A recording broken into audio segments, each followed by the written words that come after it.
하나님의 말씀은 예레미야서 5장 31절입니다.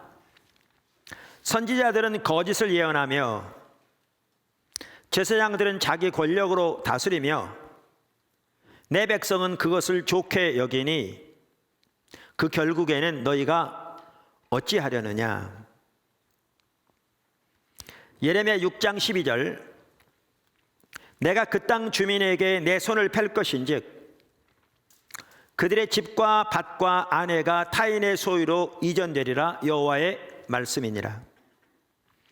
이는 그들이 가장 작은 자로부터 큰 자까지 다 탐욕을 부리며 선지자로부터 제사장까지 다 거짓을 행함이라. 그들이 내 백성의 상처를 가볍게 여기면서 말하기를 평강하다 평강하다나 평강이 없도다. 아멘. 우리가 주일 낮 시간에 예배에 대해 시리즈로 살펴보고 있습니다. 최근 들어서는 거짓 신앙책의 예배에 대해서 살펴보고 있습니다. 그러니까 거짓 신앙, 우리의 신앙이 타락하면 항상 신앙에 대한 왜곡된 이해인 거짓 신앙체계가 전면에 나섭니다. 그리고 거짓 신앙체계에 빠지면 이 거짓 신앙체계의 가치관에 기초한 예배가 나오죠. 근데 이 예배는 하나님의 관점에 전적으로 타락한 예배입니다. 왜냐하면 타락한 신앙의 가치관에 기초한 예배이기 때문에. 그런데 본인들은 이 예배가 타락한 예배라는 걸 모릅니다. 왜냐하면 그들은 신앙을 잘못 이해하고 있기 때문에 그게 신앙이라고 생각하니까 그 신앙에 기초한 예배가 당연히 자기들이 드리는 옳은 예배라고 생각하니까 이 예배가 잘못된 사실을 모르는 거죠. 근데 하나님의 관점에서는 전적으로 타락한 예배인 거죠.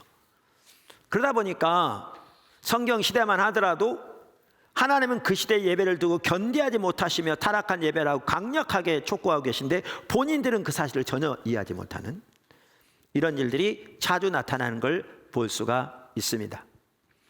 자, 그래서 우리가 이 거짓 신앙책의 예배를 살펴보는 것은 이걸 통해서 우리의 예배를 살펴보기 원하는 거죠. 그래서 우리가 만약에 그런 비슷한 상황 가운데 있다면 올바로 돌이켜서 하나님이 기뻐하신 참다운 예배로 돌이켜야 되기에 이러한 부분들을 살펴보고 있는 것입니다. 그러면서 율법주의 예배를 살펴보았고요. 이제 기복신앙의 예배를 살펴볼 텐데 기복신앙의 예배를 살펴보기 앞서서 매우 중요한 부분이 이걸 이해하기 위해서 그리고 성경에 말하는 참다운 복에 대해서 올바로 이해하기 위해서도 중요한 것에 대해서 우리가 그동안 성경에 말하는 복과 특별히 지난주에 거짓의 문제를 살펴보았습니다. 지난주에 살펴본 거짓의 문제는 오늘 사실 설교를 위한 거였습니다.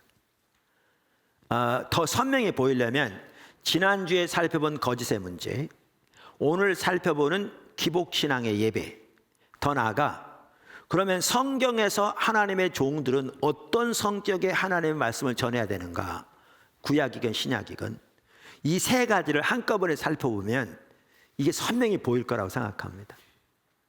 근데 포도나무교회 주일 예배는 다른 교회 거의 2배 이상 될 때도 있는데 어떤 교회 한 2배 정도는 그런데도 이거를 셋으로 나눠서 이렇게 살펴보다 보니까 전체적인 윤곽은 이렇게 안 보일지 몰라도 그래도 어느 정도는 보여질 거라고 생각합니다.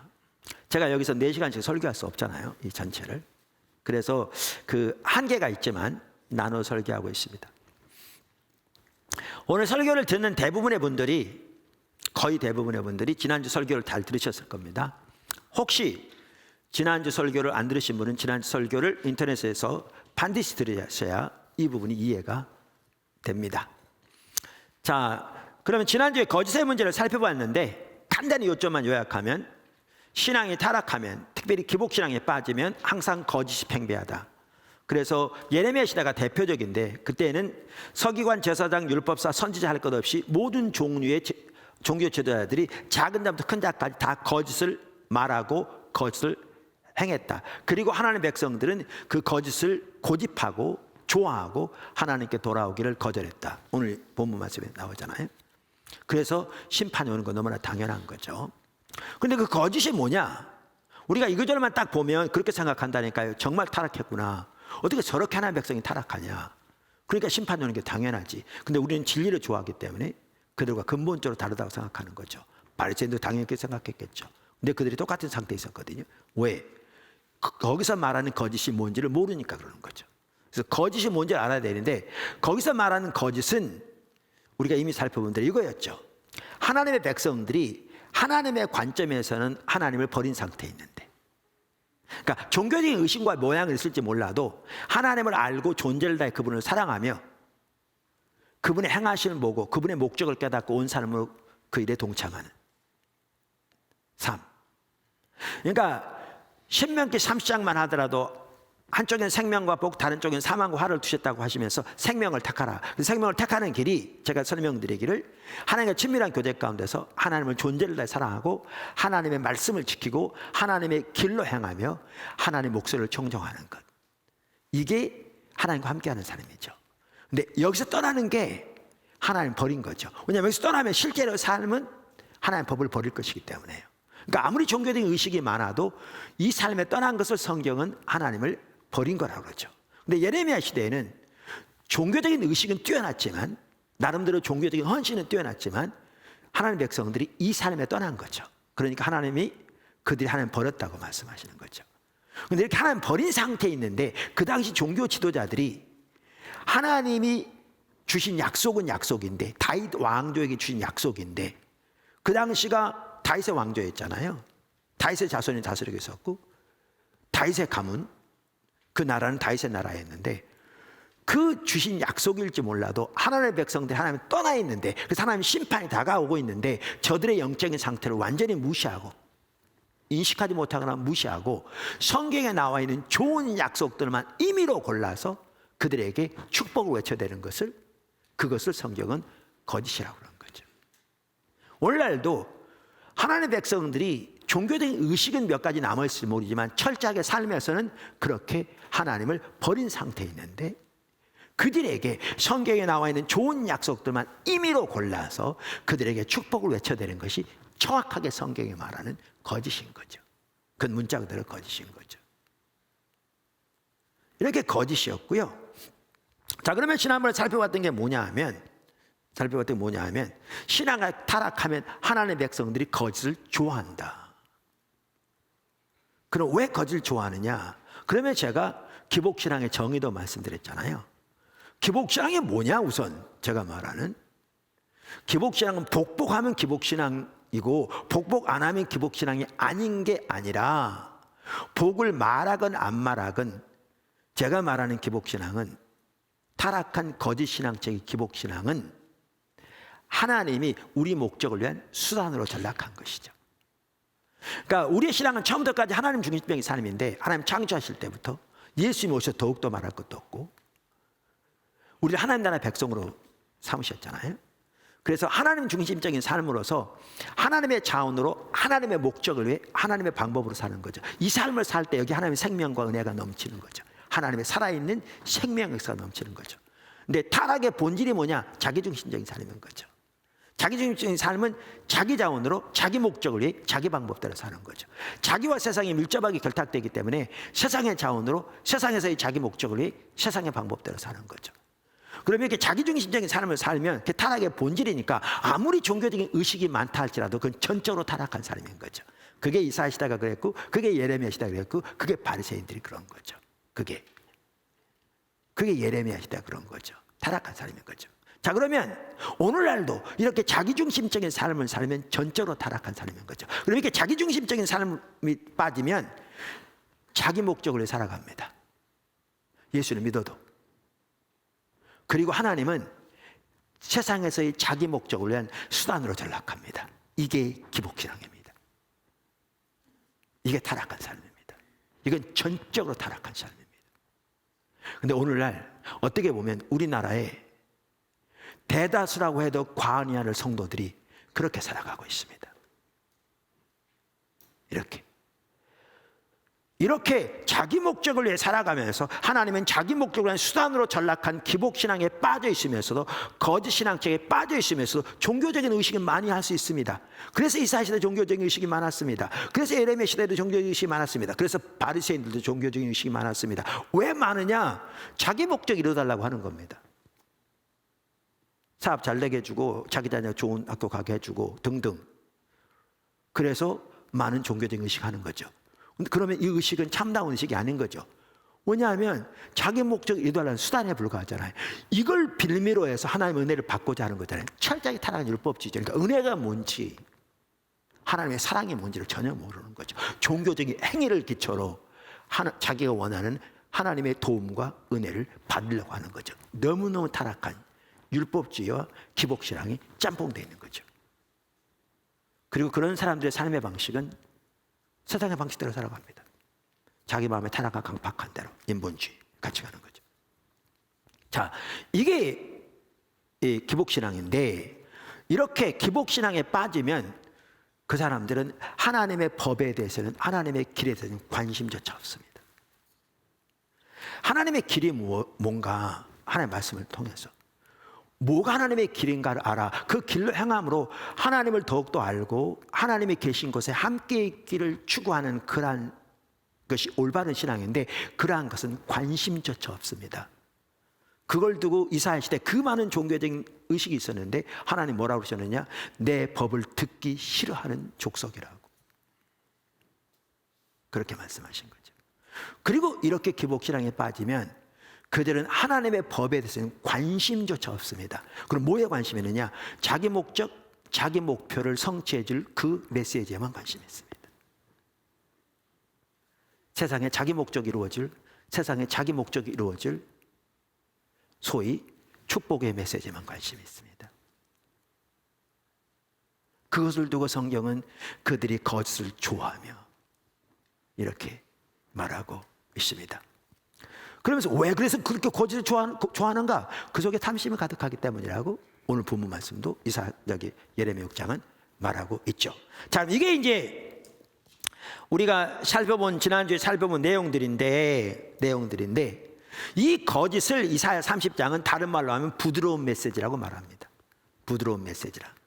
거짓을 이렇게 말합니다. 자, 그러면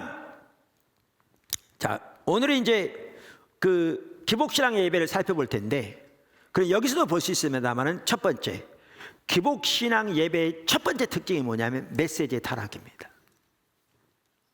이 거짓의 문제를 이해하면 이걸 선명히 볼 수 있습니다.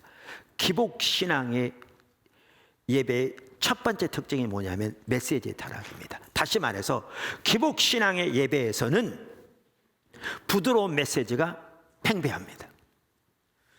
부드러운 메시지가 판을 칩니다. 기복신앙 예배에서는 성경이 말하는 거짓이 판을 칩니다. 지난주 우리가 이 부분을 보았습니다. 지금도 간단히 요약했습니다. 이걸 보면 이게 선명히 이해가 됩니다. 자, 그러면 하나님의 백성들이 거짓을 좋아한다, 그리고 거짓을 고집하고 하나님께 돌아오기를 거절한다 그랬는데, 그럼 왜 그 당시에 종교 지도자들은 타락하면 거짓을 외치느냐는 거죠. 왜 신앙이 타락하면 그럼 종교 지도자들은 메시지에서 부드러운 메시지가 판을 치느냐고요. 다른 말로 하면 거짓이 가득하냐고요. 왜? 간단합니다. 금방도 말한 대로 하나님의 백성들이 신앙이 타락하면 거짓을 좋아한다, 그 의미를 설명드렸어요. 그러면 종교 지도자들은 왜 거짓을, 부드러운 메시지를 전하기를 좋아하는가? 역시 탐심이 가득하기 때문에 오늘 본문 예레미야 6장의 말씀처럼 탐심이 가득하기 때문에 이게 두 번째 특징하고 밀접하게 연결되는 건데요. 그게 뭐냐면 사람 두려움이 가득합니다. 거짓 신앙적인 예배에서는. 이게 분리 안 됩니다. 그래서 그들이 축복의 메시지를 좋아하니까 그들이 원하는 축복의 메시지를 전하는 겁니다. 왜? 그래야 인기가 있으니까, 그래야 받아들여지니까, 그래야 오늘날로 말하면 교회가 성장하니까.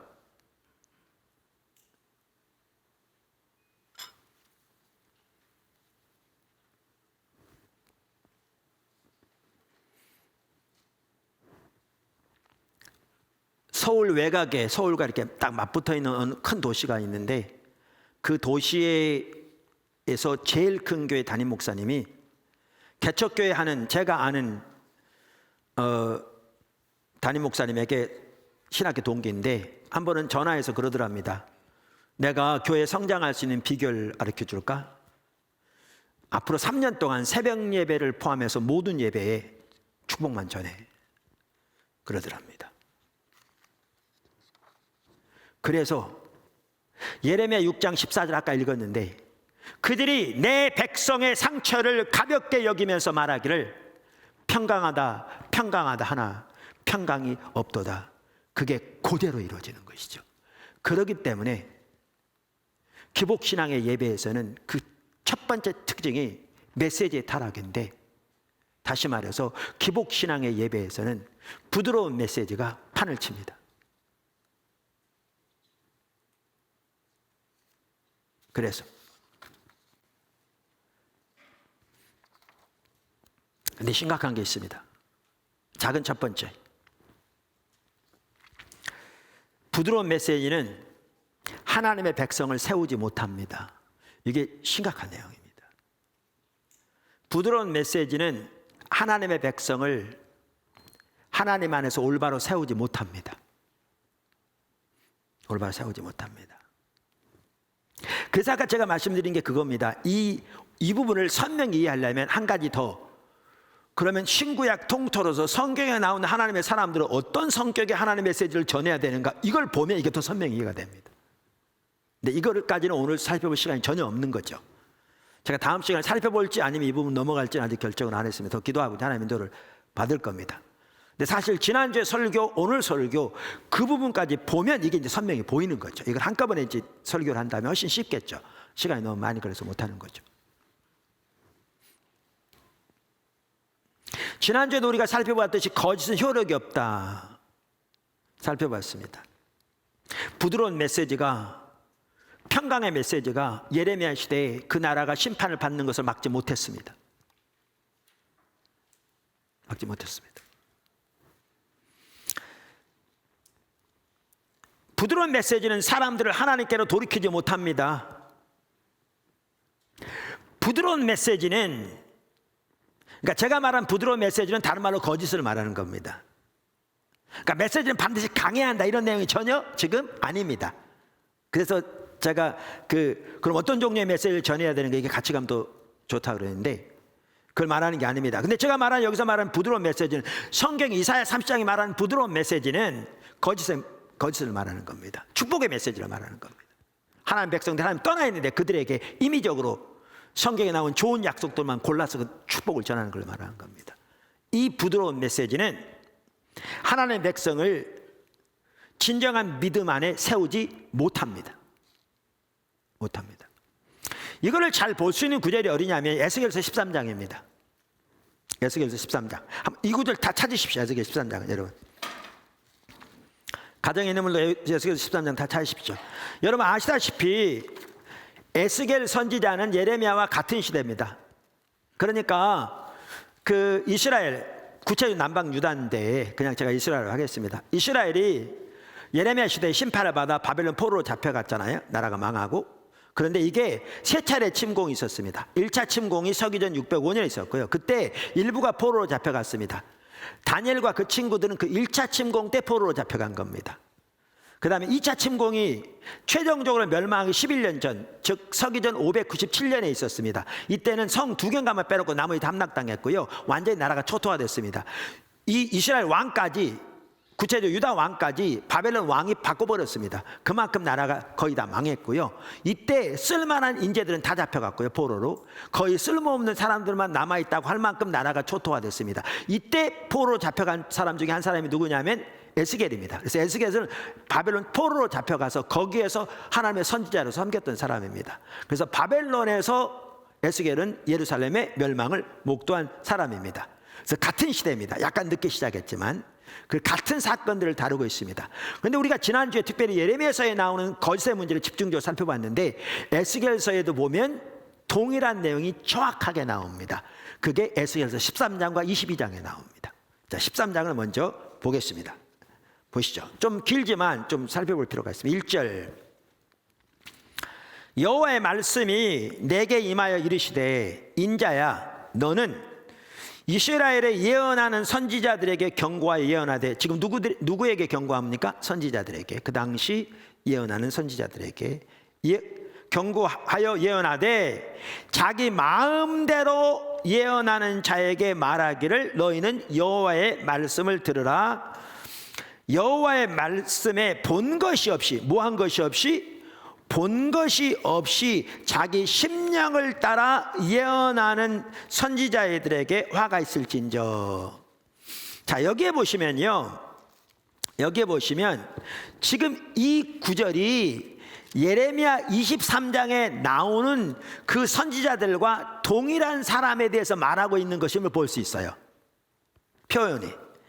우리가 지난주에 예레미야 23장 보았잖아요. 여러분 이걸 접어놓으시고 예레미야 23장을 제가 잠깐 읽을게요. 거기에 보면 지난주에 봤던 내용이에요. 거기에 뭐라고 되어 있냐면 이렇게 되어 있어요.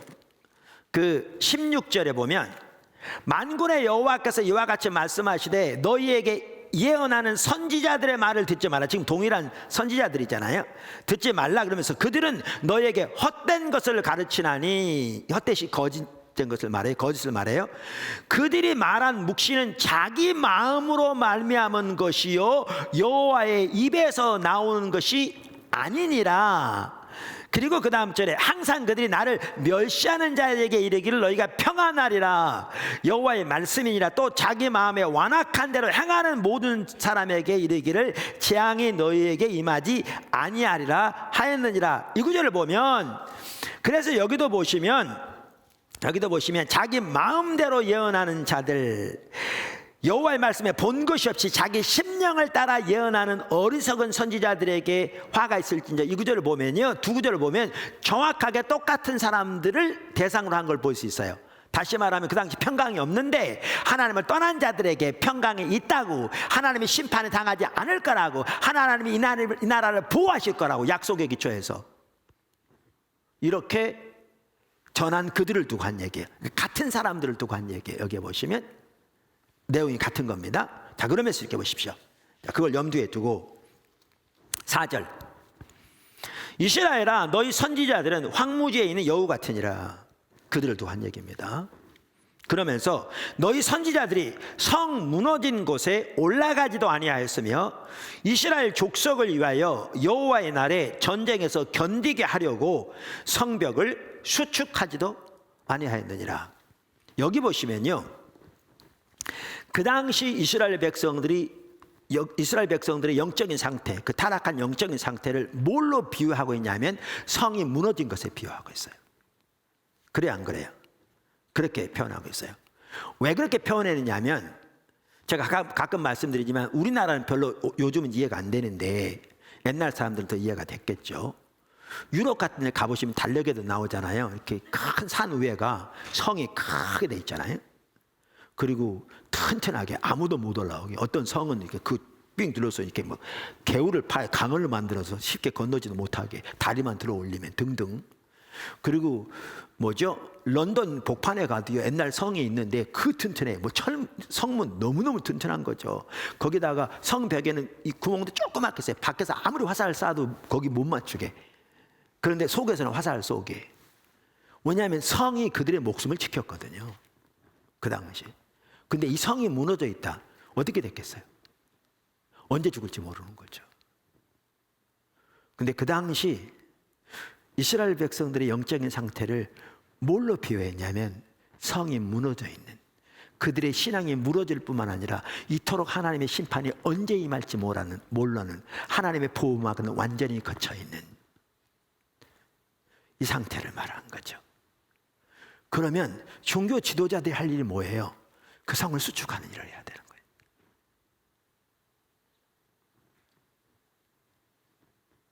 믿으십니까? 선지자, 제사장, 율법사, 서기관들의 일은 이 성을 수축하는 거예요. 그러니까 하나님의 올바른 말씀을 전해서 하나님의 백성들로 하여금 하나님께로 돌이키게 함으로 이 성이 수축되게 해야 된다고요. 다시 말하면 하나님의 백성들이 신앙적으로 무장되어지고 그리스도 안에서 올바로, 하나님 안에서 올바로 자라나고 올라르는 그리스도 안에서 올바로 자라나서 튼튼한 성이 되는 거죠. 하나님이 산성이 되시고 그들이 성이 튼튼하게 산 것처럼 그렇게 성을 수축하는 것이 지도자들의 몫이에요. 동의하세요? 근데 여기 뭐라고 말하냐면 선지자들은 성을 수축하지 않을 뿐만 아니라 성 무너진 데를 올라가 보지도 않았다고 돼 있어요. 그 일에 관심조차 없었다는 거죠. 이스라엘의 그러한 영적인 상태에 대해서 관심조차가 없었다는 거죠. 무서운 얘기잖아요.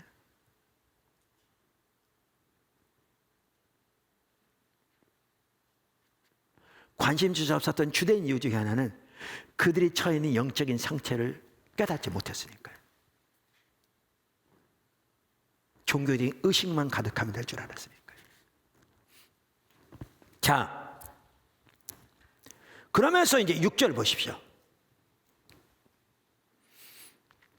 여호와께서 말씀하셨다고 하는 자들이 뭐라고요? 여호와께서 말씀하셨다고 하는 자들이 다 똑같은 겁니다. 여기 예레미야서 23장에 똑같은 내용이에요.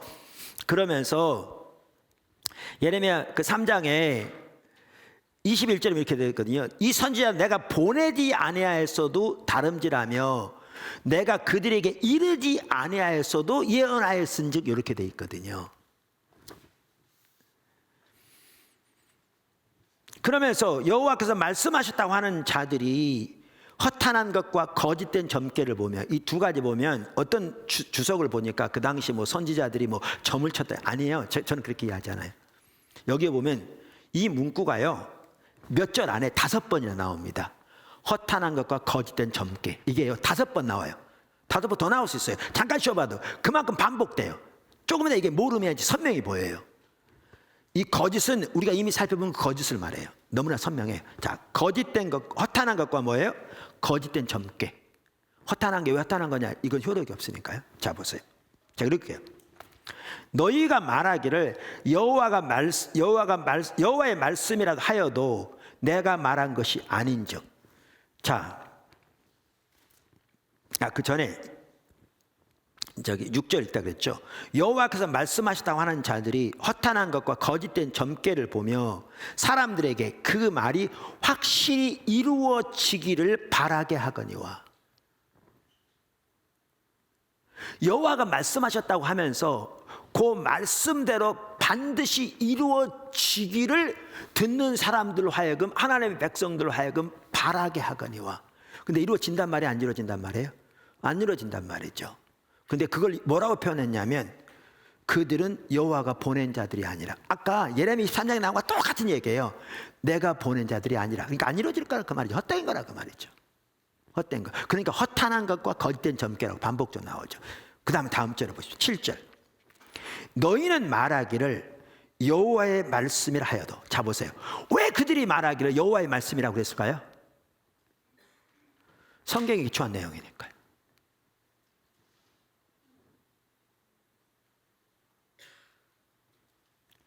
우리가 지난주에 살펴봤잖아요.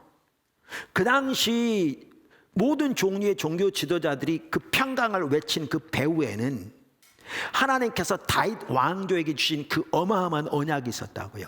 그 언약의 핵심적인 내용이 하나님께서 다윗 왕조 다윗 가문을 영구히 세우실 것이고 그 나라 왕위를 영원히 보존하실 것이고 거기에 평강을 영원히 주실 거라고 약속하셨다니까요. 그 약속의 기초에서 그 성경의 기초에서 성경도 보통 성경이 아니고 이스라엘 왕조에게 주신 하나님의 헌장과도 같은 언약의 헌장과도 같은 그 약속의 기초에서 평강을 외치니까 본인들은 그게 누구의 말씀이라고 전했어요? 여호와의 말씀이라고 전했어요. 근데 하나님은 그게 뭐라고요? 그게 내가 말한 것이 아니라 여호와의 입에서 나온 것이 아니라는 거죠. 여러분 이걸 보셔야 돼요. 자, 오늘날 하나님의 백성들이 하나님을 떠나 있어요. 하나님 관점에서 종교적 의식이 몇 가지 남아있을지 모르지만 여러 번 설명한 것처럼 하나님의 길에 떠나 삶은 철저히 하나님의 법을 버린 하나님을 버린 상태예요. 그 상태에 있는데 그들에게 성경에 나와 있는 이 하나님의 말씀에 나와 있는 좋은 약속들을 임의로 골라서 그들이 했던 것처럼 저들에게 축복을 전해요. 그러면 이게 성경에 기초한 내용이에요. 그러니까 전하는 사람에게 여호와의 말씀이라고 그래요. 근데 이게 하나님의 입에서 나온 말씀입니까? 아니죠. 하나님은 그게 하나님의 입에서 나온 말씀이 아니라는 거예요. 지금 이게 그 얘기예요.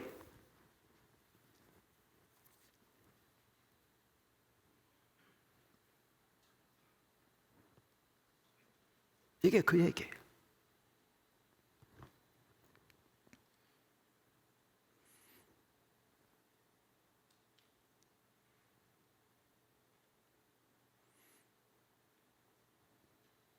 그러니까 예레미야 시대만 하더라도 그들이 22절 그들이 만일 나의 회의에 참여하였더라면 내 백성에게 내 말을 들려서 그들이 악한 길과 악한 행위에서 돌이키게 하였으리라. 이렇게 말함으로써 그들이 하나님을 버린 백성, 아까 여기 나온 대로 하나님을 멸시하는 자에게, 그리고 자기 마음에 강팍한 대로 행하는 자에게, 완악한 대로 행하는 자에게 하나님의 길을 버리고 그들에게 성경에 나와 있는 약속을 임의로 골라서 그들에게 평강과 축복을 외친다고 해서 그게 하나님의 입에서 나오는 말씀이 전혀 아닌 걸 보여주는 거죠. 이게 오늘날도 마찬가지입니다. 이런 관점에서 보아야 현실이 보입니다. 심각한 거죠. 자, 그러면서 여기 보십시오. 이제 계속 여기 보시면 내가 말한 것이 아닌즉 어찌 허탄한 묵시를 보며 거짓된 점괘를 말한 것이 아니냐. 그러니까 지난주에도 보았듯이 이게 거짓이라는 거예요. 똑같은. 그러면서 8절 그러므로 주 여호와께서 이같이 말씀하셨느니라 너희가 허탄한 것을 말하며 거짓된 것을 보았은즉 내가 너희를 치리라 여호와의 말씀이니라. 그래서 심판하시겠다 그 말이에요. 계속 똑같은 표현이 나오죠. 허탄한 것, 거짓된 점괘. 자, 9절 그 선지자들이 허탄한 묵시를 보며 거짓 것을 점쳤으니 내 손이 그들을 쳐서 내 백성의 공회에 들어오지 못하게 하며 이스라엘 족속이 호적에도 기록되지 못하게 하며 이스라엘의 땅에도 들어오지 못하게 하리니 너희가 나를 여호와인 줄 알래. 때로는 하나님의 심판을 통해서 하나님의 공의가 드러납니다. 하나님의 하나님 되심이 드러납니다. 이 어려운 시기 하나님이 하나님의 일을 이루시도록 한편으로는 기도해야 합니다. 한편으로는. 그래서 한편으로는 회개하고 긍휼을 구하고 우리 아까 기도한 것처럼 기도하되, 그래서 한편으로는 이런 걸 통해서 하나님의 하나님 되심을 드러내서 하나님을 떠난 인류가 자신들은 피조물에 불과한 것을 인식하고 하나님 우상을 버리고 하나님께 돌아오는 계기가 되게 해달라고 기도하는 것도 같이 해야 합니다. 같이 해야 합니다. 자, 그러면 여기에 보면 허탄한 것과 거짓된 점괘를 지금 5번 얘기하시잖아요. 절마다. 그러면서 그것에서 뭘 말하는지 바로 다음 절에 말합니다. 10절 이렇게 칠 것은 그들이 내 백성을 유혹하여 평강이 없으나 평강이 있다 함이라. 보십시오. 이게 지금 뭘 두고 말합니까? 평강이 없는데 평강이 있다고 말한, 우리가 지난주에 살펴본 그 거짓을 말하는 겁니다. 그것을 거짓된 점괘라고 말합니다. 심지어 이게 주술과 같다는 겁니다. 그럼 그 당시 사람들은 그랬을 겁니다. 그 당시 종교도 하나님의 약속에 기초한 설교를 주술에 비유하다니. 그러면서 예레미야에게 퍼부었겠죠. 근데 하나님은 그렇게 표현한 거죠. 여태까지 설명드렸잖아요. 왜 그런지. 그만큼 심각한 겁니다. 이게. 그러면서 그래서 이 성격 자체가 뭘 말하냐면 이 구절 자체가 지금 우리가 여태까지 예레미야서의 여러 구절에 살펴본 바로 그 거짓의 문제를 동일한 것을 다루고 있는 걸 볼 수 있습니다. 그러면서 이 구절에 보면 뭘 볼 수가 있는가 하면 이 거짓이 흔히 말하는 부드러운 메시지가 하나님의 백성을 세우지 못하는 걸 볼 수 있습니다. 무너진 성을 수축하지 못한다고요. 하나님의 백성은 하나님을 세우지 못해요. 믿음의 삶으로 세우지 못해요. 사실은 그 모든 것들을 다 와해시켜버려요. 그러면서 이거를 심지어 뭐라고 표현했냐면 이렇게 표현했습니다. 아까 제가 10절 읽다 말았는데 평강이 없다 함이라 어떤 사람이 담을 쌓을 때에 그들이 회칠하는도다. 뭘로 비교했냐면요, 성이 무너져 있는데 거기다 페인트 칠해가지고 성이 둥그런 것처럼 속이는 걸로 비유하고 있습니다.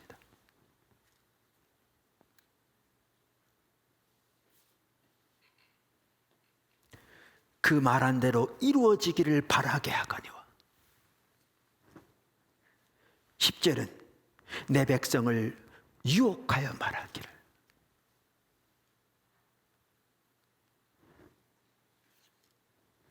근데 이어지는 9절에 뭐라고 말한 줄 아십니까? 하나님이 심판하셔서 그걸 다 무너뜨리실 때, 그 있던 담들도 다 무너질 때 거기에 칠해놓은 페인트가 어디 가겠냐? 그만큼 헛된 겁니다.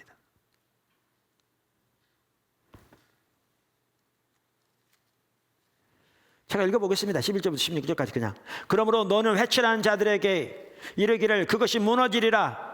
폭우가 내리며 큰 우박 덩어리가 떨어지며 폭풍이 몰아치리니 그 담이 무너진즉 어떤 사람이 너희에게 말하기를 그것에 칠한 회가 어디 있느냐 하지 아니하겠느냐.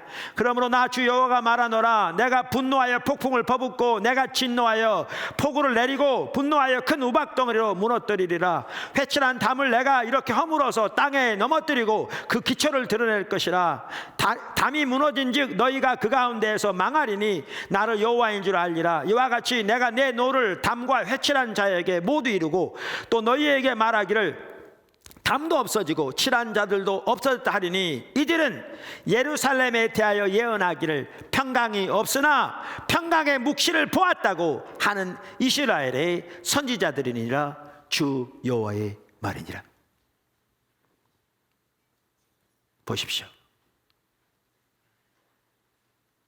이만큼 무섭습니다. 단순한 게 아닙니다. 근데 여기서 볼 수 있는 한 가지 중요한 것이 뭐냐 하면 아까 무너진 성을 세우지 못합니다. 그러니까 성이 무너져 있는데 그만큼 지금 상황이 위기 상황이잖아요. 그 사실을 전혀 깨닫지도 못할 뿐만 아니라 어떻게 관심도 없이 성을 수축하는 게 종교 지도자들의 일이었는데 그걸 하지도 않을 뿐만 아니라 성이 무너진 데로 올라가 보지도 않은 거죠. 상황 파악도 안 한 거죠. 그리고 뭐 하게 바빴느냐? 성이 튼튼하다고 페인트 칠하게 바빴습니다. 그걸 성경은 하나님 백성을 유혹하는 거라고, 미혹하는 거라고 말하고 하나님 백성들로 하여금 그대로 이루어지기를 바라게 하는 것인데 하나님 보낸 자들이 아니라 당연히 이렇게 이루어지지 않을 거라는 거죠. 그러면서 그 담이 다 무너질 때 그 페인트 어디 가겠냐 이렇게 말합니다. 여러분 오늘날도 반드시 기억하셔야 합니다. 부드러운 메시지는 하나님 백성을 세우지 못합니다. 사람들이 이걸 인식하지 못합니다. 부드러운 메시지는, 그러니까 성경에서 말하는 메시지는 그런 게 아닙니다. 이게 이제 시간 되면 살펴볼 내용인데 그게 아닙니다. 여러분 구약의 율법서 보십시오. 선지서 보십시오. 뭐 시가서도 마찬가지지만 신약의 복음서 보십시오. 뭐 서신서 보십시오. 어느 성격도 부드러운 메시지 성격이 아닙니다.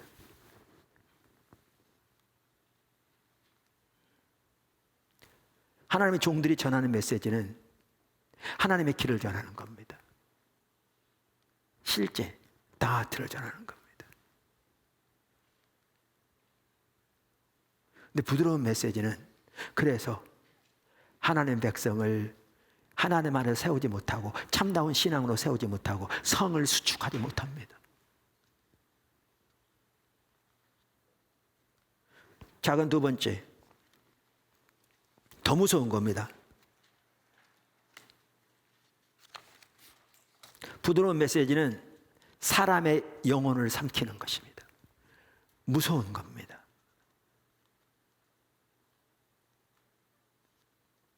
이 사실을 올바로 인식하게 된다면 저는 종교 지도자들이 부드러운 메시지를 절대로 못 전할 것 같더라고요. 사람의 영혼을 삼키는 일입니다. 무서운 일입니다. 아까도 말한 대로 동일한 거짓의 문제가 에스겔서에도 나오는데 같은 시대의 선지자인데 하나는 에스겔서 13장에 나오고요. 아까 우리가 읽었습니다. 또 다른 한 장이 어디냐면 에스겔서 22장에 나옵니다. 에스겔서 22장. 사실 1절부터 보면 좋은데 거기에 보면 이스라엘 백성들 죄를 쭉 나열합니다. 그러면 하나님께서 그 죄들로 인해서 그들을 심판하실 것을 말씀하십니다. 자, 그러면서 심판을 통해서도 하나님이 하나님이심을 이제 알게 될 것이라 이렇게 쭉 얘기하죠.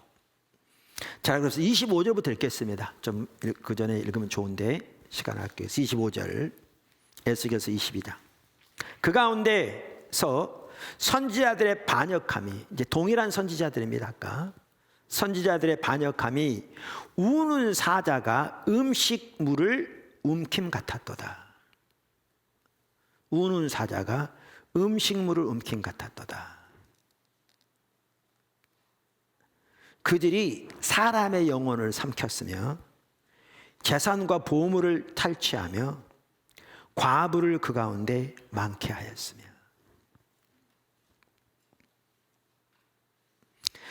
그 제사장들은 그 율법을 범하였으며 나의 성물을 더럽혔으며 거룩함과 속된 것을 구별하지 아니하였으며 부정함과 정한 것을 사람이 구별하게 하지 아니하였으며 그의 눈을 가리어 나의 안식일을 보지 아니하였으므로 내가 그들 가운데서 더럽힘을 받았느니라. 여기 25절은 선지자들에 대한 구절이고요, 26절은 제사장들에 대한 구절인데 선지자 제사장 다 타락함을 볼 수 있습니다. 제가 아까 성경에 말하는 어떤 종류의 그런 메시지를 전해야 되느냐 그랬는데 이걸 살펴보면 26절이 이해가 됩니다. 여기 제사장들이 왜 이렇게 성경에 말하는지 이해가 됩니다. 그 부분 보면. 자, 근데 그러면서 27절 그 가운데에 그 고관들은 음식물을 삼키는 일이 같아서 불의한 이득을 얻으려고 피를 흘려 영혼을 멸하거늘. 그러니까 그 당시 관료들만 하더라도 불의한 이득을 얻으려고 사람들을 착취해서 수많은 사람들의 피를 흘렸다 그 말이죠. 그런데 선지자들이 어떻게 했느냐? 그들이 담을 쌌는데 거기다 페인트 칠했다는 겁니다.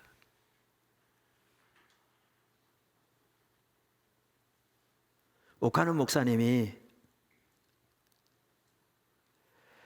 소천하시던 해에 1월 달에 복음주의 협의회에서 설교하셨더라고요. 저도 지금 이제 복음주의 협의회 중앙위원인데 그래서 그전에 한번 설교도 하고 그랬는데 그 설교하면 이제 설교집이 이렇게 이제 그 원래 할 때 그 회의록이 나오거든요. 거기에 설교 원문도 들어가는데 그걸 아마 찍어서 보내줬나 봐요. 누가 보낸지 모르겠어요. 보내줬어요. 감사하게. 아마 파일로 찾으면 있을 텐데. 근데 거기에 보면 무슨 내용이 있느냐 이런 내용이 있어요. 오늘날 목회자들이 하나님의 말씀대로 정직하게 설교를 못하는 걸 말하면서 이 설교하자니 이 장로님 걸려서 못하고 저 설교하자니 저 장로님 걸려서 못하고.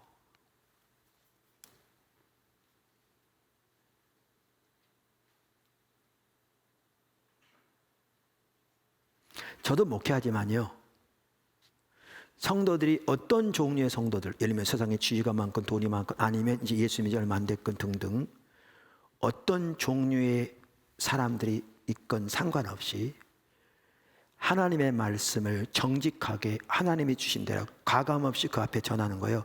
절대 쉽지 않습니다.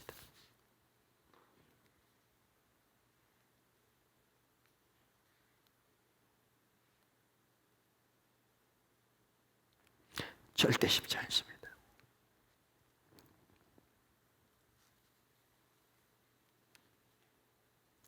이 거짓의 문제와 밀접하게 관련되는 게 사람 두려움입니다. 그게 두 번째 특징, 좀 이따 나올 겁니다. 절대 쉽지 않습니다. 문제는 그 당시 관료들이, 영향력 있는 사람들이, 돈 있는 사람들이, 정권을 잡고 있는 사람들이, 권력자들이 그 권력을 이용해서 백성들을 착취하고 불의한 일을 행함으로 자기의 배를 불리는데 선지자들이 페인트 칠했다는 겁니다. 무슨 얘기냐? 축복입니다. 성경에 나와 있는 좋은 약속들만 임의로 골라서 그들에게 축복의 메시지를 전했다는 겁니다. 똑같은 내용입니다. 지금 앞에와.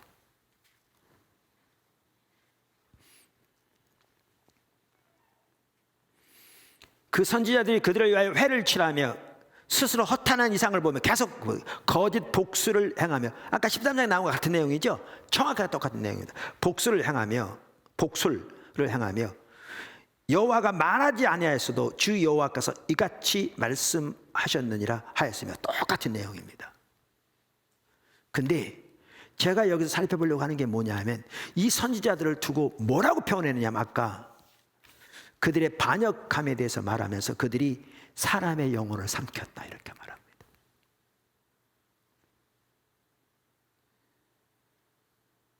아까 보았잖아요.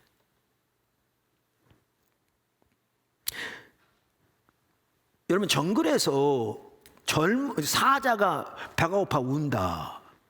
이건 심각한 거죠. 근데 그 우는 사자가 먹이를 향해 달려들 때 얼마나 달려들겠어요? 근데 그 당시 선지자들이 사람의 영혼을 삼키는 것을 거기에 비유하고 있습니다. 그럼 이 말이 뭔 뜻인가? 아까 말한 대로 성은 무너져 있는데 하나님의 백성들은 영적으로 무너진 상태에 있는데 하나님의 심판의 코앞에까지 닥쳤는데 아무 일이 없는 것처럼 그 백성들의 상처를 대수롭지 않게 여기면서 말하기를, 아무렇지 않게 성 무너지는데 올라가 보지도 않고 말하기를 축복이라 평강이라 하나님께서 지키실 것이라 하나님께서 이 나라를 보호하실 것이라 하나님께서 복주고 복주리라 이렇게 페인트 칠해서 그 말이 이루어지게 할 것이지만 그게 하나님의 다가오는 심판을 막지 못해서 그들의 죄로 인해 심판이 안에 와서 나라가 망하고 수많은 영혼들이 목숨을 잃고 그래서 남자들의 목숨을 잃어서 과부가 되어지고 그러면서 이것을 두고 뭐라고 그러느냐, 이 평강의 메시지를 전하는 자를 영혼을 삼키는 것이라고 표현합니다. 무서운 얘기입니다.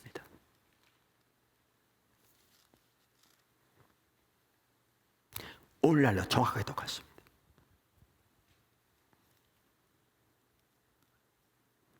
정말 무서운 내용입니다. 저는 정말 이 사실을 올바로 본다면 어떻게 평강의 메시지를 전할 수 있을까? 그렇게 생각합니다.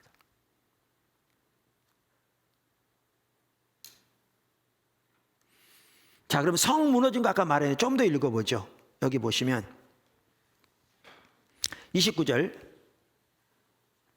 이 땅 백성은 포악하고 강탈을 일삼고 가난하고 궁핍한 자를 압제하고 나그네를 부당하게 학대했으므로 죄가 가득한 거죠. 이 땅을 위하여 성을 쌓으며 성 무너진 데를 막아서서 나로 하여금 멸하지 못하게 할 사람을 내가 그 가운데 찾다가 찾지 못하였으므로. 그러니까 여기도 보시면 동일하게 그 당시 영적인 상태를 지금 뭐라고 표현하고 있어요? 성이 무너진 상태라고 표현하고 있습니다. 그럼 하나님이 어떤 사람을 찾았다고 말합니까? 성 무너진 데를 막아서는 자, 혹은 성 무너진 것을 수축하는 자, 그래서 하나님의 심판을 가로막고 설 자, 그런 사람을 찾았다 그렇게 돼 있어요. 그래서 그런 자를 찾았으나 찾지 못했기 때문에 하나님이 그들 행한 대로 보응해서 그 땅에 심판을 내렸다. 그게 다음 절입니다. 찾았으나 찾지 못하였으므로 내가 내 분노를 그들 위에 쏟으며 내 진노의 불로 멸하여 그들 행위대로 그들 머리 위에 보응하였느니라. 주 여호와의 말씀이니라. 자, 이걸 보면 여기에 아까 13장에 나온 것과 똑같은 내용이 나오는데 성 무너진 데를 막아서고 성 무너진 것을 수축하는 게 뭘 의미하는지를 명확하게 볼 수 있습니다. 일부에서는 그것을 중보기도라고 말하는데요, 중보기도가 포함될 수도 있습니다. 중보기도 매우 중요합니다. 그러나 근본적으로 이건 그걸 말하는 게 아닙니다. 그걸 포함할 수 있지만, 물론 그것이 같이 갈 수 있지만, 뭐라고요? 이스라엘 백성들의 영적인 상태가 무너져 있어서 하나님 떠나 있었습니다. 성 무너진 곳. 그래서 아까 예레미야서에 뭐라고 했습니까? 그들이 내 회의에 참여하였다라면 그들에게 내 말을 들려서 그들 하여금 그 악한 길을 돌이켜 내게로 돌아오도록 하였을 것이라. 그래서 그들에게 정직한 하나님의 길, 하나님의 메시지를 전해서, 선지자건 제사장이건 전해서 그 백성으로 하여금 그 악한 길을 떠나 하나님을 존재를 사랑하고 하나님을 알고 하나님의 길로 행하는 그 신명기 3장이면 30장의 길로 신앙의 본질로 돌아오도록 인도하는 것이 성 무너진 데를 막아서는 겁니다. 그게 하나님의 백성들을 그리스도 안에서 수축하는 겁니다. 그게. 그래서 여기에서 우리는 뭘 볼 수 있냐면 심각한 게 부드러운 메시지는 아까 하나님의 백성들을 하나님 안에 세우지 못한다. 보이시죠? 부드러운 메시지는 더 나아가 사람의 영혼을 삼키는 일이다. 무서운 일입니다. 무서운 일입니다. 세 번째, 부드러운 메시지는 하나님의 백성을 흩어지게 만듭니다.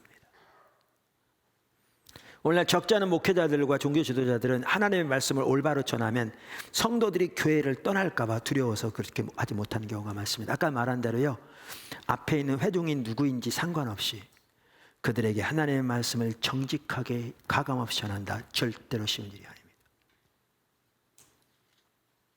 쉬운 일이 아닙니다. 근데 그렇게 전하지 못하는 가장 주된 이유 중에 하나가 뭐냐 하면 그걸 성경학가 탐심이라고 말하고 있는데 또 다른 말로 사람 두려움입니다. 이 둘이 같이 갑니다. 제가 어느 교회 같이 집회를 오래전에 했는데 거기에 많은 목사님들이 참여했습니다. 왜냐하면 그 교회 담임 목사님이 그 교단의 총회장님이셨거든요. 군소교단이긴 하지만. 그래서 많은 목사님이 참여했는데 대부분 그럴 때 이제 인사하러 오시는 거죠. 그래서 가시면서 한 분이 그랬다고 그러더라고요. 그걸 왜 그 담임 목사님이 저한테 말했는지는 모르겠습니다. 지금도.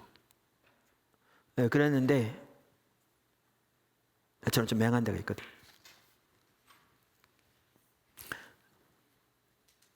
뭐라고 그러냐면 저 여조모 목사 설교한 게 다 맞다. 그런데 저렇게 설교하면 어떻게 교회가 세워지겠냐.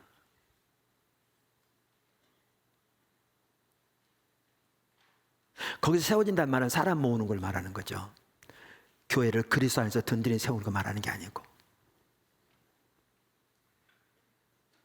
근데 이 말을 바꿔놓으면 무슨 말인 줄 아십니까? 교회가 사람 모으기 위해서 하나님의 말씀을 가감없이 정직하게 전하지 말아야 한다는 얘기거든요. 그건 무서운 얘기예요. 근데 그 말이 얼마나 무서운 얘기인지도 모른 채 저는 했다고 생각합니다.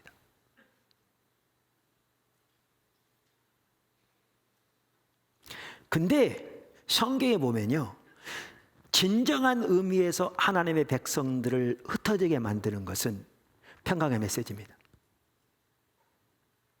하나님 중심적인 올바른 메시지가 아니고요, 평강의 메시지입니다. 거짓입니다. 부드러운 메시지입니다. 어디에 그걸 볼 수 있느냐? 예레미야 23장에 그게 적나라하게 나와 있습니다. 예레미야 23장은 우리가 오늘만 하더라도 몇 번 본 것처럼 계속 그 당시에 평강의 메시지를 전한, 거짓을 전한 그 선지자들에 대해 계속 얘기하고 있습니다. 그 위에 보시면 이게 나옵니다. 1절부터 보시면 여호와의 말씀이니라 내 목장의 양떼를 멸하며 흩어지게 하는 목자에게 화 있으리라. 여기에 목자는 종교 지도자들을 가리킵니다. 그런데 어떤 종교 지도자들이요? 하나님의 목장의 양떼를 멸하며 흩어지게 하는, 여기에 양떼는 하나님의 백성을 말하는 거죠. 멸하며 흩어지게 하는 목자에게 화 있으리라.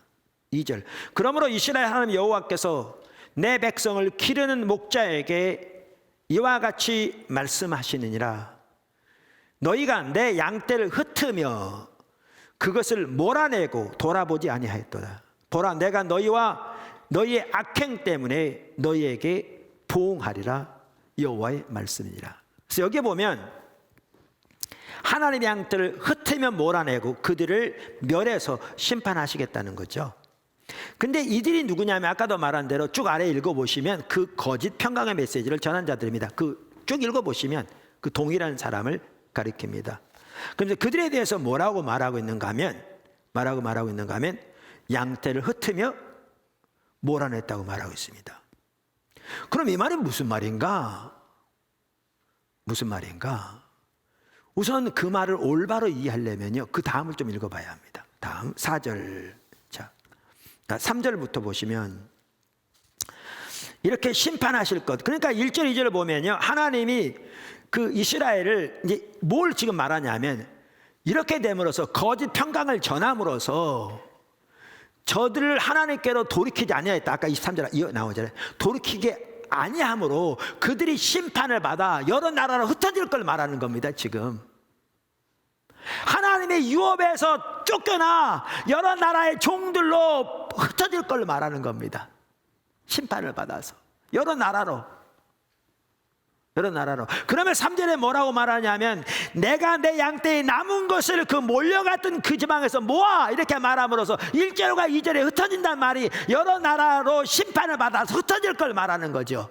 그들이 멸망을 당하고 짓밟히고 흩어지고 하나님의 약속과 하나님의 유업에서 흩어지는 걸 말하는 겁니다. 지금 그러면서 그 가운데서라도 하나님이 그렇게 할 그 장본인들을 심판하시겠다 그 말이죠. 그들이 아래 쭉 보시면 평강의 메시지를 전한 거짓 선지자들입니다.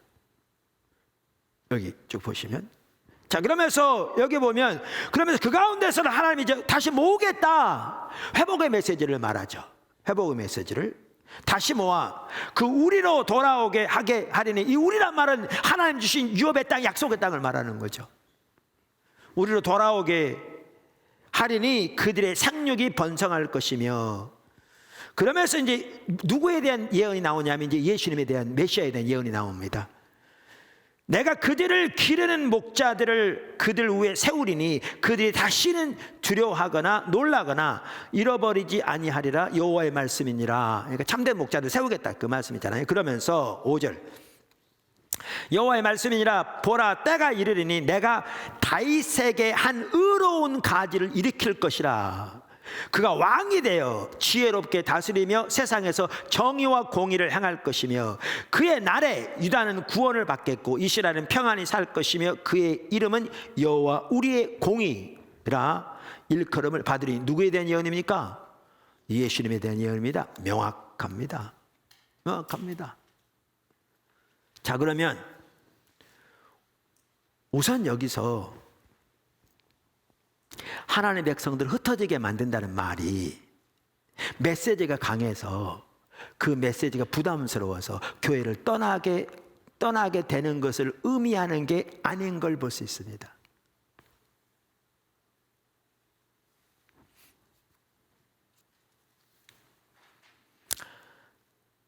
제가요 지금은 들어가는 초기에 누가 어느 교회에서 집회 와달라고 그러면 가기 참 주저했어요. 저를 잘 아는 사람이 아니면.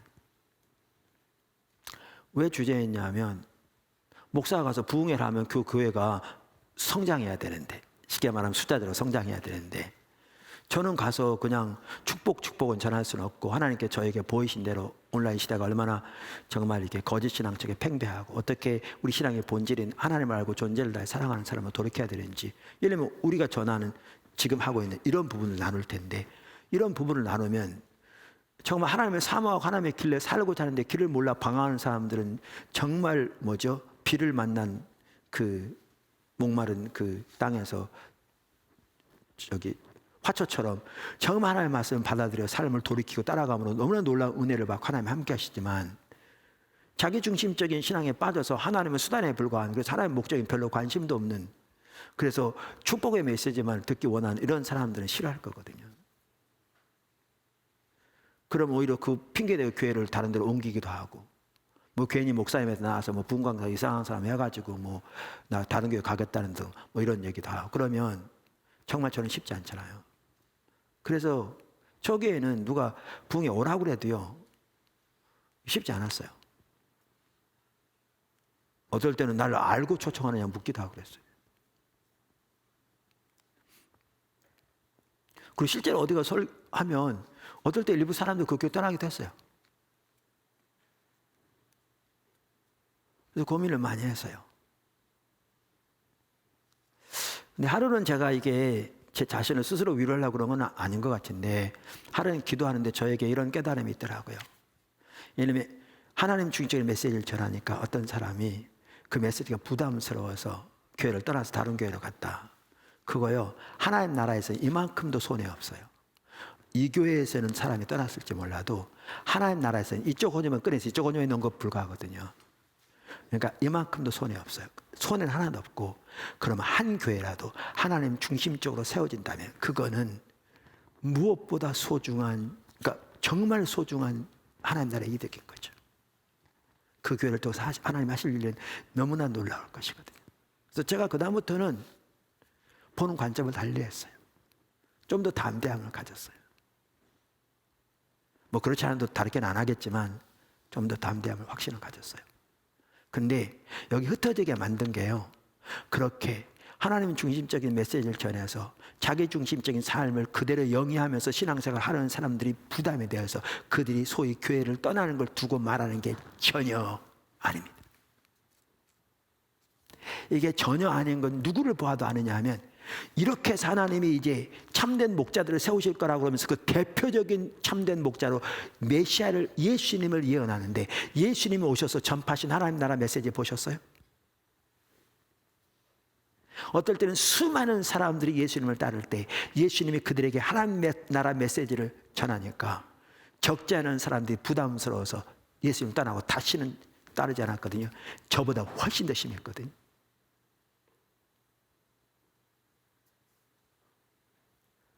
여기 하나님의 백성들을 흩어지게 만든다는 말은 그런 뜻이 전혀 아닙니다. 그럼 여기 하나님의 백성들이 흩어지게 만든다는 말은 아까 우리 1절도 2절로 보았듯이 뭐냐 하면, 하나님의 백성들을 하나님께로 인도해서 하나님께 돌아오게 해서 하나님과 동행하는 삶을 통해 하나님의 보호와 하나님의 은혜와 하나님의 생명과 하나님의 유업이 그들에게 있어야 되는데, 성이 무너져 있는데 성을 수축할 생각도 아니하고 거기다 페인트만 칠해서 안전한 것처럼 그들을 미혹하고 그것이 이루어지기 기대했지만 하나님 뜻이 전혀 아니어서 하나님께로 안 돌이키니까 하나님의 심판이 오게 되니까 그들이 하나님이 주신 유업의 땅에서, 약속의 땅에서 흩어져 이방 나라로 포로로 잡혀가잖아요. 거룩한 백성, 하나님의 천지를 창조하신 하나님의 특별한 소유, 제사장 나라인 그들이 이방신을 섬기는 나라의 종으로 잡혀가서 그 가운데서 온갖 조롱과 멸시를 당하며 고통을 당하는 하나님의 유업에서 흩어진 자들이죠. 이게 그 말이에요.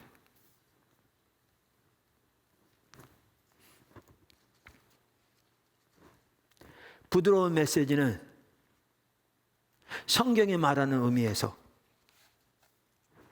하나님의 백성들을 흩어지게 만듭니다.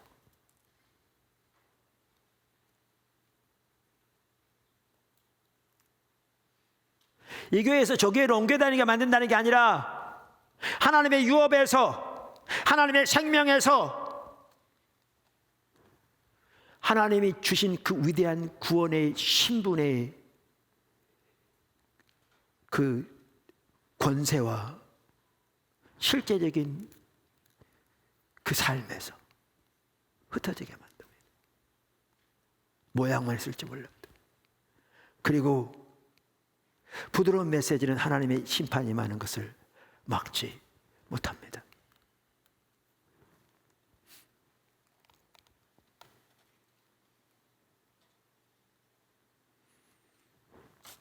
네 번째, 작은 네 번째입니다. 성경에 보면 하나님의 백성들이 하나님을 떠날수록 메시지가 강해집니다. 당연한 얘기죠. 성경에 보면 하나님의 백성들이 하나님을 떠날수록 메시지가 강해집니다.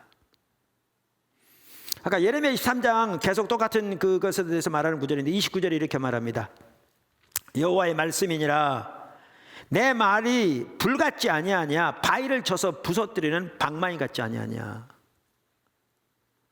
하나님의 말씀이 여기에 보면 불 같다는 거예요. 아니면 바위 이렇게 대고 망치로 쳐가지고 바위가 떨어져 나가는, 깨뜨린 것과 같다는 거예요. 호세아서, 이사야 시대, 호세아 같은 시대인데 하나님 백성 타락한 시대를 두고 하신 말씀인데, 그 시대에 하나님께서 선지자를 통해서 하나님의 말씀을 하나님 백성들에게 어떻게 전했다고 말하고 있느냐, 이렇게 말하고 있습니다. 6장 5절. 그러므로 내가 선지자들로 그들을 치고 내 입의 말로 그들을 죽였노니 내 심판은 비처럼 나오느니라. 그러니까 하나님의 말씀을 그들을 죽였다는 겁니다. 죽여놨다는 겁니다. 이 말은 뭐냐? 이걸 보면 하나님의 백성들이 하나님을 떠날수록 하나님의 메시지가 강해지는 걸 볼 수 있습니다. 근데 여러분 쉽게 이해할 수 있습니다. 자, 여러분의 사랑하는 자녀가 지금 그리 가면 지금 낭떠러지 떨어져 멸망의 길로 갑니다. 그럼 이렇게 하시겠습니까? 하나님 복 주고 복 줄 거야. 처음은 미약하시나 창대하게 될 거야. 네 영혼이 잘된 같이 내가 범사자라며 강건할 거야. 이렇게 하시겠습니까? 그거는 하나님의 백성들이 하나님과 친밀하게 동행하면서 하나님의 목적을 삶에 들여지고 하나님의 길로 행하며 하나님의 그들의 삶에 통치하시고 운행하실 때 주어진 약속들이죠.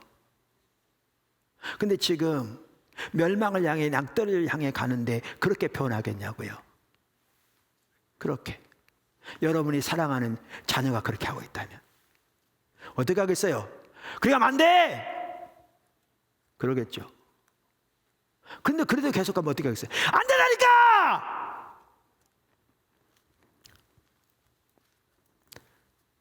그러겠죠. 그래도 안 들으면 더 크게 말하겠죠. 왜 신앙이 타락하면 하나님의 메시지가 강해진 줄 아십니까? 하나님의 백성을 사랑하기 때문에요. 그들이 돌이켜서 하니까요. 그들이 하나님 중심적인 삶으로 돌이켜져야 하나님의 생명도 하나님의 은혜도 하나님의 예비하신 그 모든 유업도 그들에게 주어질 것이기 때문에요.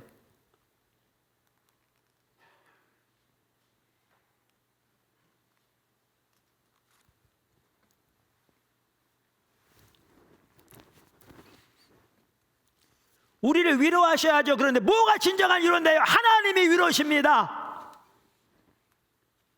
하나님을 택할 때 거기에 진정한 위로가 있습니다.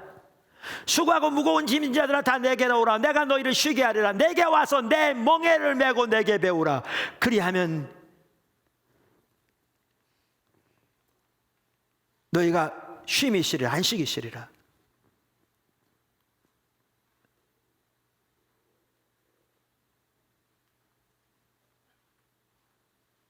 진정한 평안이 어디에 있는데요?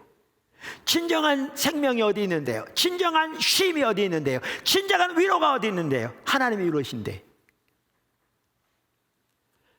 하나님이 구원이시고 하나님이 지혜시고 하나님이 거룩함이시고 하나님이 지혜시고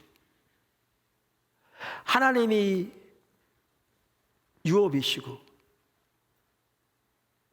하나님이 복이시고 하나님이 생명이시고 하나님이 장수시고.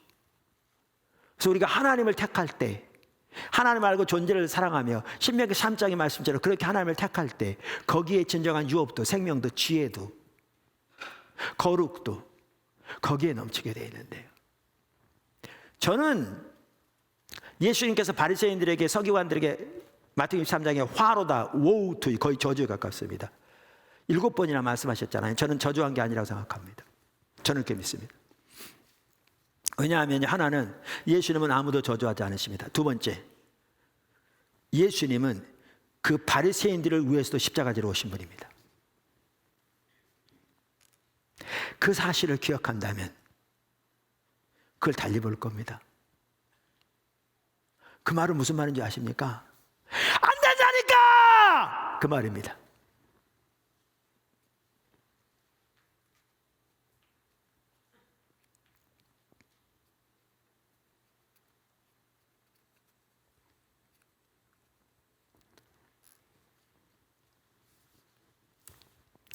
하나님의 백성이 하나님을 떠날수록 메시지가 강해집니다. 근데 심각한 것이 이것입니다. 하나님의 백성들이 하나님을 떠날수록 하나님 중심적인 메시지를 싫어합니다. 아까 살펴본 대로 그들은 어차피 하나님의 길에 대한 관심도 없습니다. 그들은 자기 필요와 자기 목적을 채워줄 소위 축복의 메시지에만 관심이 있습니다. 그렇기 때문에 성경은 그들이 거짓을 고집하고 하나님께 돌아오기를 거절한다고 그랬는데, 그래서 하나님 중심적인 메시지를 싫어합니다. 사실 성경에 여러분이 찾아볼 수 있습니다. 그러니까 이겁니다. 하나님을 떠날수록 하나님의 메시지가 강해지는데 그들은 그 메시지를 싫어합니다. 돌이키지 않은 거죠. 그러니까 하나님은 그들이 돌이키지 않으니까 그들에게 더 강하게 말씀하십니다. 왜? 아까 여러분 생각해 보세요. 낭떠를 향해 가는 자녀를 본 부모를 생각해 보시라고요. 어떻게 하겠는지. 더 강하게 얘기합니다. 근데 그들은 더 강한 메시지를 더 안 듣습니다. 더 대적합니다. 그럼 하나님 더 강해집니다. 그럼 저들은 더 대적합니다. 이게 성경 내내 일어납니다. 이게 오늘날에도 정확하게 그대로 일어납니다.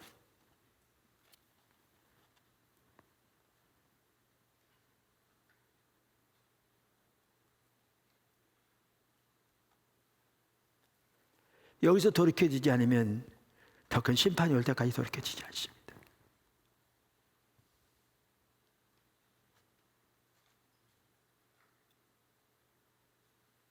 하나님 찾아야 되는 겁니다. 다른 길이 없는 거죠. 큰 두 번째, 기복신앙 예배에서는 사람 두려움에 가득합니다.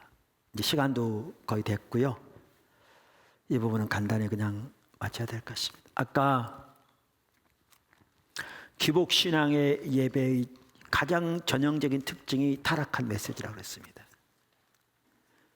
부드러운 메시지가 팽배합니다. 이제 쭉 설명드렸습니다. 이거와 같이 가는 게 뭐냐 하면 기복신앙 예배에서는 사람 두려움에 가득합니다. 우리 신앙은 철저하게 하나님을 두려워하는 겁니다. 즉 하나님을 경외하는 겁니다. 근데 하나님을 경외하려면 반드시 같이 가야 되는 것 중에 하나가 뭐냐면 사람을 두려워하지 않아야 합니다.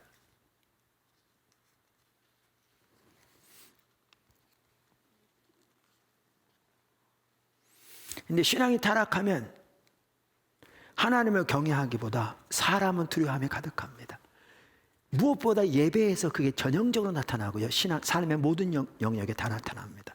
그대로 나타납니다. 아까 말한 대로 거짓의 메시지를 전하는 그 근본적인 배후에도 탐심이 있는 동시에 물론 연결되어 있습니다만은 사람 두려움의 그 배후에 있습니다.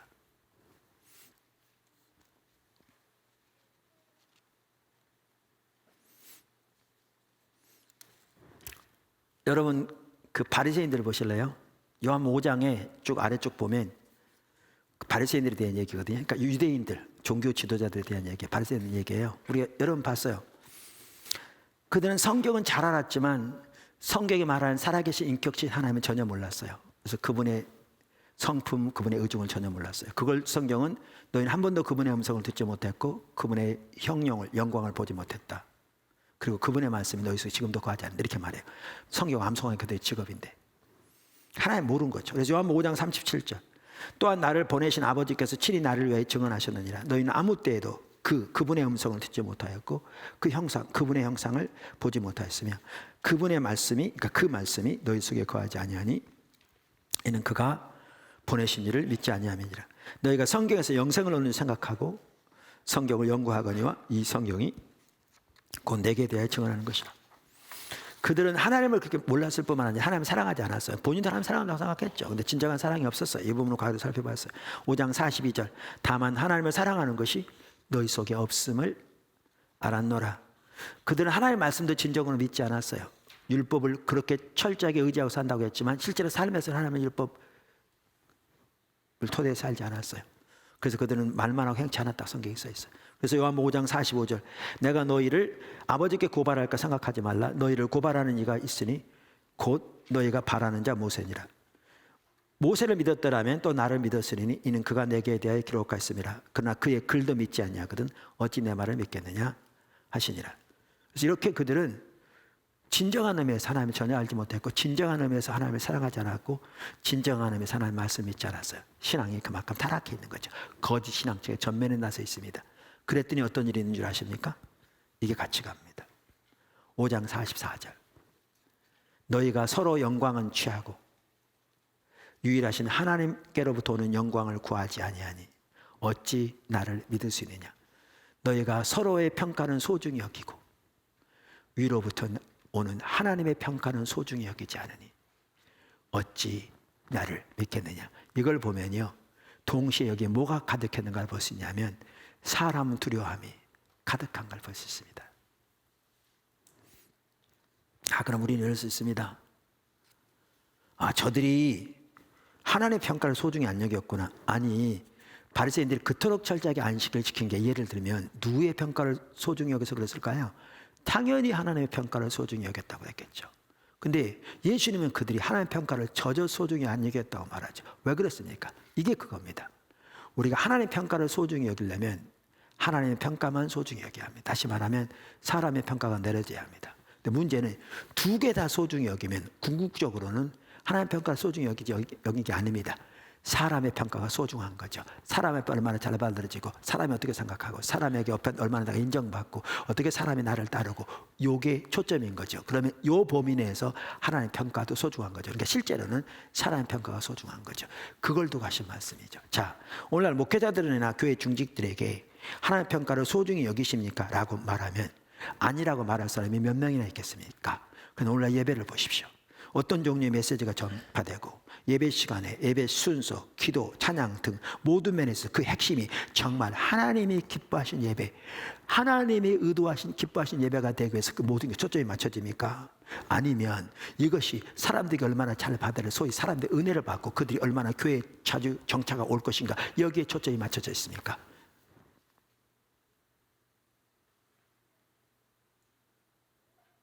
한 예를 들면 성가대, 정말 하나님이 기뻐하신 예배가 되기 위해서 온 마음으로 하나님만을 찬양하고 높입니까? 그분의 행하신 아름다운 일들에 그분께 찬사를 드리고 그분만을 기뻐하고 그분으로 인하여 기쁨으로 그렇게 찬양합니까? 성경에 나오는 하나님의 사람들이 그랬던 것처럼? 아니면 찬양을 통해 사람들 앞에 노래를 통해 감동을 주고 인정받기 위해서 하고 있습니까? 우리는 말로는 하나님의 평가를 소중히 여긴다고 말하면서 오늘날 우리의 예배 가운데 정말 사람 두려움이 가득합니다. 모든 게 사람에게 어떻게 잘 받아들이냐가 초점입니다. 그러니까 메시지를 정직하게 못 전하는 겁니다. 메시지만 올바로 정직하게 전하기 위해서도 사람 두려움에 내려져야 합니다. 그래서 사도 바울이 그렇게 말했습니다.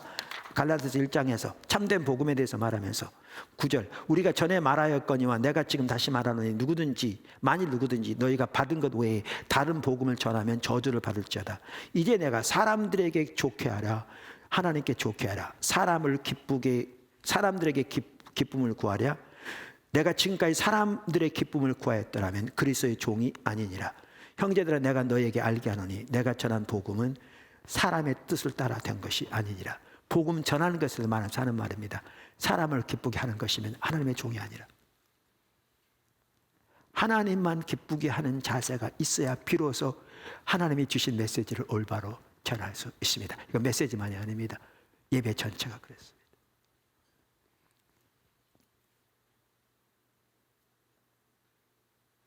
기복신앙의 예배의 한 전형적인 특징이 뭐냐?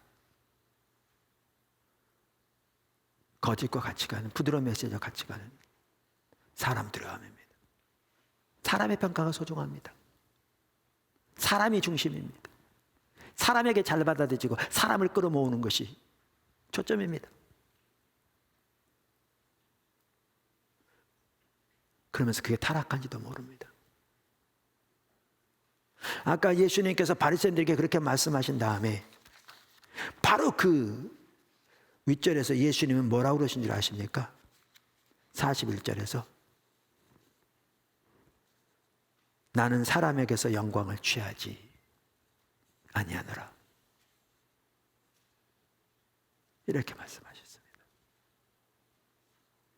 그러니까 이 말은 하나님이 세우신 질서도 무시하고 그저 자기는 하나님의 인도만 받으니까 자기 마음대로 하는 그걸 말하는 게 아닙니다. 어떤 사람은 그렇게 악용해서 정말 말도 안 되는 역적 괴물로 살아가는 사람들이 있어요. 제가 그걸 말하는 게 전혀 아닙니다. 성경이 그걸 말하는 게 전혀 아닙니다. 사실 그 배후에도 정말 하나님의 뜻대로 살고자 하는 그 중심보다는 자기를 드러내고자 하는 야망이 들었기 때문에 그런 소리가 나오는 겁니다. 완전히 왜곡된 영적인 괴물인 거죠.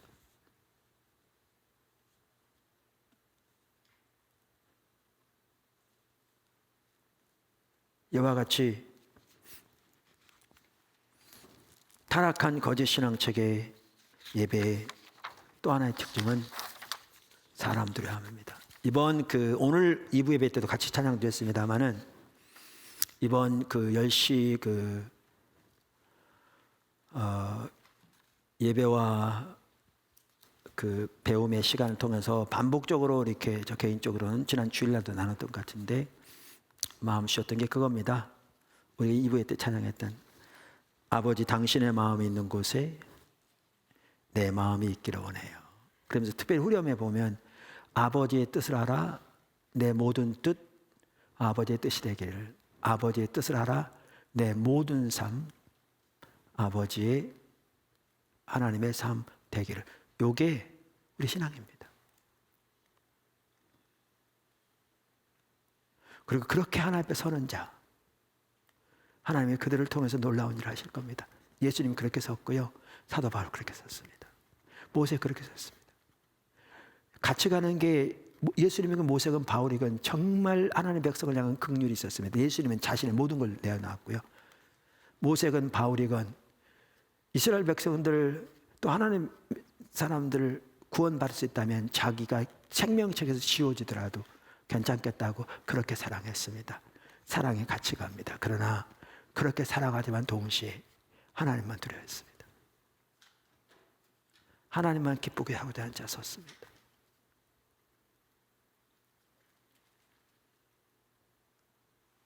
그리고 진정한 의미에 그렇게 하나님만을 기쁘게 하기로 설 때 자기도 아니고 다른 사람도 아니고 하나님의 뜻만 이루어지도록, 그게 참다운 성도입니다. 우리의 예배에서 그 부분이 핵심적인 내용입니다. 그리고 하나님께서 이번 기회에 특별히 포도나무 교회가 더 그렇게 서기를 열망하신다고 저는 확신합니다. 그렇게 우리 모두가 설 수 있게 되기를 주님의 이름으로 축원합니다. 기도하겠습니다.